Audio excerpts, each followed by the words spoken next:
नमस्कार. अस्सल मराठी किचनमध्ये तुमचं स्वागत आहे. तर आज आपण बनवणार आहोत खपली गव्हाची खीर किंवा जोड गव्हाची खीर. हे खीर खूप खायला छान लागते. गरम गरम खीर आणि त्यावर थंडगार दूध अशी मस्त लागते. चला तर मग व्हिडिओला सुरुवात करूया. गव्हाची खीर बनवण्यासाठी मी इथं 1.5 वाटी खपली गहू घेतलेले आहेत. तुम्ही बघू शकता. याला जोड गहू सुद्धा म्हणले जातात. ह्या गव्हाची खीर खूप छान लागते. पूर्वीच्या काळी चपात्या किंवा पोळ्या करण्यासाठी हेच गहू वापरत होते. यामध्ये फायबर भरपूर राहतं आणि ह्या गव्हाची खीर खूप छान लागते. त्यात आपल्याला एका बाउलमध्ये हे गहू काढून घ्यायचे आहेत.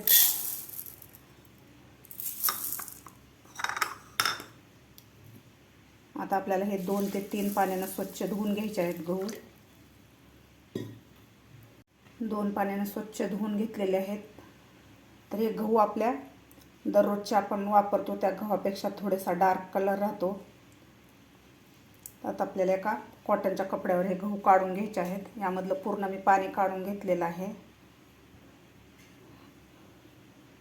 तर मी इथे एक कॉटनचा कपडा घेतलेला आहे. यामध्ये गहू काढून घ्यायचे आहेत आपल्याला. कॉटनच्या कपड्यावर काढून घेतलेले आहेत. तर आता आपल्याला हे गहू अशा प्रकारे गोळा करून एका बाउलमध्ये असे दाबून ठेवायचे आहेत 10 ते 15 मिनिट. असं केल्यामुळं याच्यावरची साल पटकन निघून जाते आणि ते कचकच लागत नाहीत आपल्या खिरीमध्ये. त्यामुळे आपल्याला असंच 10 ते 15 मिनिट आपल्याला गहू बांधून ठेवायचे आहेत कपड्यामध्ये. 15 ते 20 मिनिट झालेले आहेत. तर आता आपण बघूया गहू. यावरचं साल थोडीशी अशी सॉफ्ट झालेली आहे. आता मी इथे एक मिक्सरचं भांडं घेतलेलं आहे.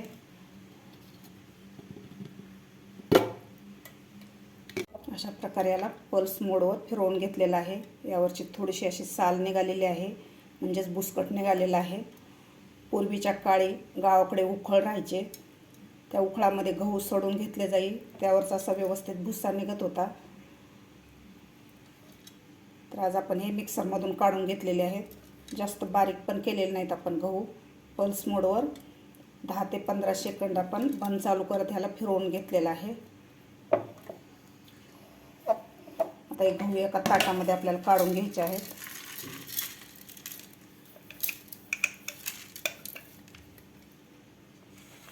अशा प्रकारे तुम्ही बघू शकता थोडासा भुस्सा निघालेला आहे.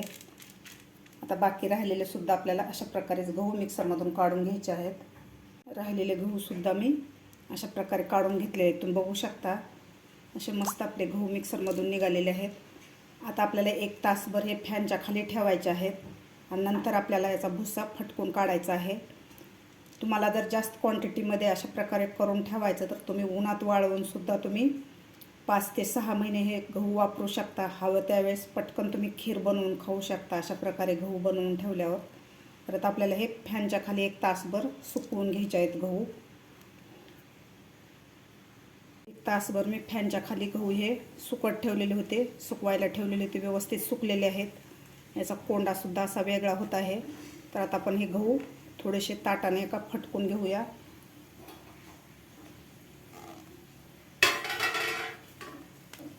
यामध्ये आपल्याला दुसऱ्या ताटात थोडे थोडे गहू काढून घ्यायचे आहेत. आता आपल्याला हे फटकून घ्यायचे आहेत गहू. तुम्ही बघू शकता असा मस्त कोंडा असा वरचं टर्फल निघत आहे गव्हाचं. अशा प्रकारे वरची साल निघून जाते गव्हाची. असं केल्यामुळे आपली खीर कचकच लागत नाही वरची साल काढून घेतल्यामुळे. अशा प्रकारे आपल्याला फटकून घ्यायचे आहेत गहू. असा कोंडा वेगळा होत आहे तुम्ही बघू शकता. अशा प्रकारे कोंडा निघतो गव्हावरचा. आता सगळे गहू आपल्याला अशा प्रकारे फटकून घ्यायचे आहेत. सगळे गहू ताटानं फटकून घेतलेले आहेत. तर गव्हामधला एवढा भुस्सा निघालेला आहे. भुस्सा काढल्यामुळे आपली खीर कचकच लागत नाही आणि एकदम अशी मऊसूत खीर शिजते आणि खायला सुद्धा अशी कचकच लागत नाही. तर आता आपल्याला एक गहू गरम पाण्यानं धुवून घ्यायचे आहेत स्वच्छ. आपल्याला पाकडून घेतलेले गहू मी एका बाउलमध्ये घेतलेले आहेत. आता आपल्याला हे गरम पाण्यानं धुवून घ्यायचे आहेत गहू. यामध्ये गरम पाणी घालायचं आपल्याला. आता हे पाणी आपल्याला काढून घ्यायचं आहे. थोडंसं असं गढूळ पाणी निघतं, यावरची साल निघालेली आहे. हे गहू मी गरम पाण्याने धुवून घेतलेले आहेत. तर मी इथे एका भांड्यात परत एकदा गरम पाणी करून घेतलेलं आहे उकळून. यामध्ये आता आपल्याला हे गहू घालून घ्यायचे आहेत.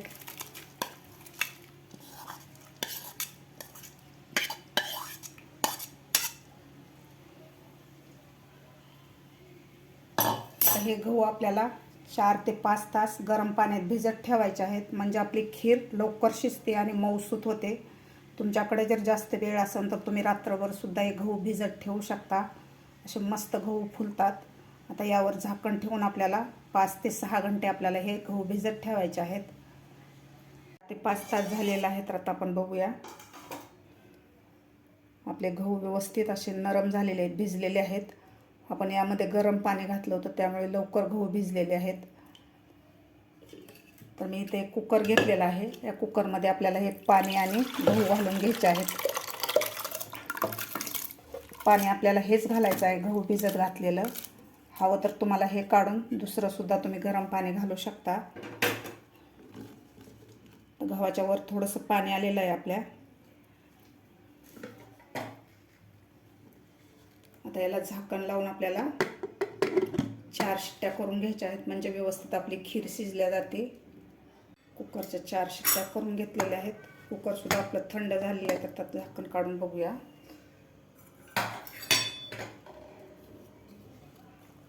मस्त आपली खीर शिजलेली आहे, तुम्ही बघू शकता.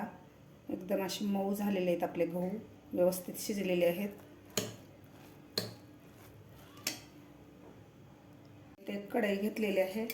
आता आपल्या कढईमध्ये खीर काढून घ्यायची आहे, म्हणजे शिजलेले गहू.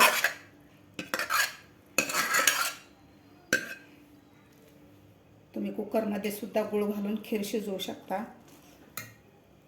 काढून घेतलेले आहे. तर यामध्ये घालायचं आपल्याला 1.5 वाटे मी गहू घेतलेले होते, तर 2 वाट्या गूळ घेतलेला आहे मी. असं बारीक करून घेतलेला आहे गूळ. आता कढई आपल्याला गॅसवर ठेवून द्यायची आहे. कढई गॅसवर ठेवलेली आहे मी. आता आपल्याला हे खीर व्यवस्थित शिजवून घ्यायची आहे. सुरुवातीला आपण गूळ घातलेला आहे त्यामुळे खीर आपली पातळ होऊ शकते. आपल्याला 6 ते 7 मिनिट हे खीर शिजवून घ्यायची आहे गूळ घातल्यानंतर.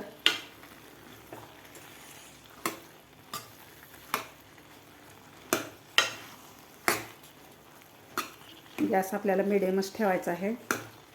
व्यवस्थित आपल्याला हलवून हे खीर व्यवस्थित शिजवून घ्यायची आहे. गूळ घातल्यानंतर मी 2 ते 3 मिनिट हे खीर एकसारखे हलवून घेतलेले आहे. अशी थोडीशी पातळ झालेली आहे, तुम्ही बघू शकता.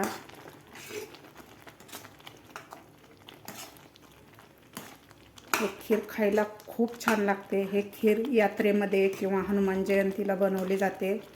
आता नागपंचमी जवळ आलेली आहे, तर खानदेश भागात नागपंचमीला हे खीर आणि पुरणाचे कानोले बनवले जातात.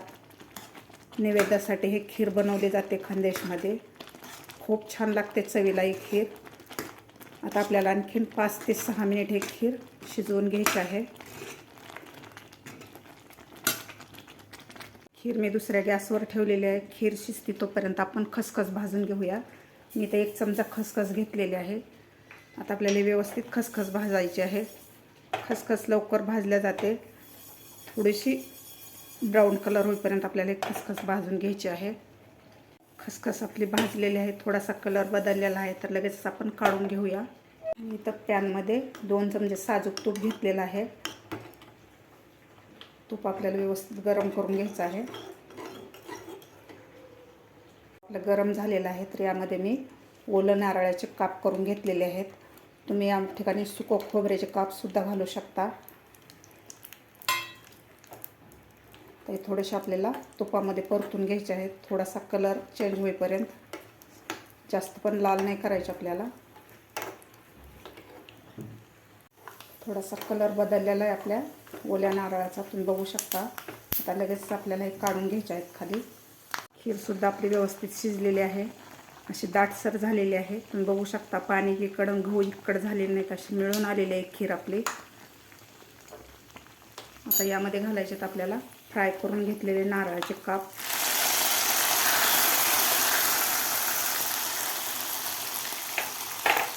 यामध्ये तुम्हाला आवडत असेल तर काजू बदामसुद्धा घालू शकता, पण खिरीचा फ्लेवर नारळाचा खूप छान येतो. नारळ, सुंठ पावडर, बडीशोप आणि खसखस घालायचे आपल्याला. यामध्ये घालायचे आपल्याला सुंठ पावडर. ते 1 चमचा बडीशोप भाजून थोडीशी जाडसर कुटून घेतलेली ते घालायचे आहे. भाजून घेतलेली खसखस घालायची आपल्याला यामध्ये.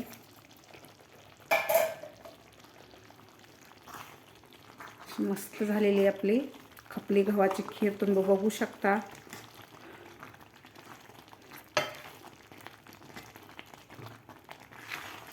चवीला अप्रतिम लागते ही खीर. आता आपल्याला आणखीन 1 ते 2 मिनिट हे खीर शिजवून घ्यायची आहे. मस्त झालेली आपली खीर तुम्ही बघू शकता. गरमागरम आपली गव्हाची खीर तयार झालेली आहे. खायला खूप टेस्टी लागते. तुम्ही सुद्धा अशा प्रकारे नक्की करून बघा. तुम्हाला माझी आजची ही रेसिपी आवडली असेल तर एक लाईक नक्की करा. माझ्या चॅनलवर अजून नवीन असाल तर माझ्या चॅनलला नक्की सबस्क्राईब करा. भेटूया अशाच एका नवीन रेसिपीसोबत. तोपर्यंत मस्त खा आणि स्वस्त रहा.